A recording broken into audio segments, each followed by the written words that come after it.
Giuseppe Arnone, lei ieri sera è stato ospite nel salotto del nostro direttore Arturo Cantella, ha parlato del suo libro che si trova in edicola, ecco, un libro che sta facendo tanto discutere, che viene anche acquistato perché c'è molta curiosità, scomoda tante persone, ecco, un libro tagliente.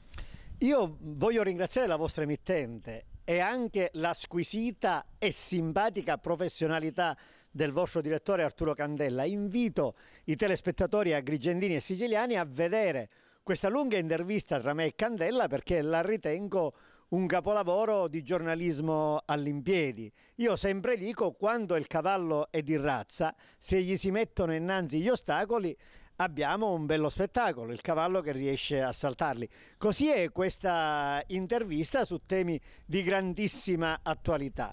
Grandissima attualità, come dimostra in positivo in questo caso il giornale Grandangolo, che dedica il cosiddetto titolo a 9 colonne al mio libro Arnone provoca e tenta di mettere KO procura e ordine degli avvocati. Castaldo ha compreso perfettamente qual è l'obiettivo di questo libro. Lui utilizza l'avverbio vanamente, poi vedremo se è vanamente o meno. Il libro sta riscuotendo un grande successo e credo che sia un ottimo viatico per la mia campagna elettorale per le elezioni regionali. L'intervista è pure interessantissima sotto questo profilo.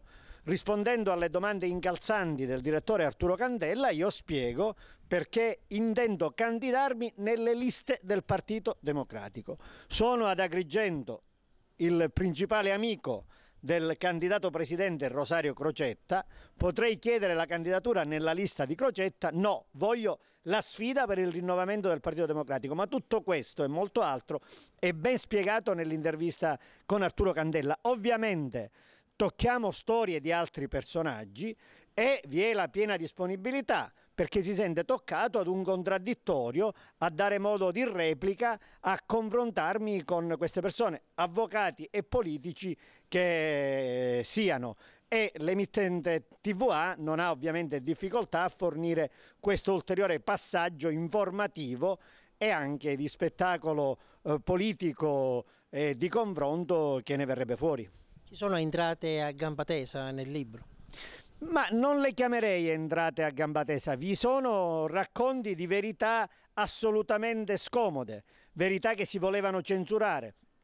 Il libro racconta situazioni francamente scabrose che avranno seguiti giudiziari molto importanti. Altre cose sono venute fuori negli ultimi giorni, ma diciamo su questo ci riserviamo interventi in luoghi, diciamo, meno a rischio di un telegiornale.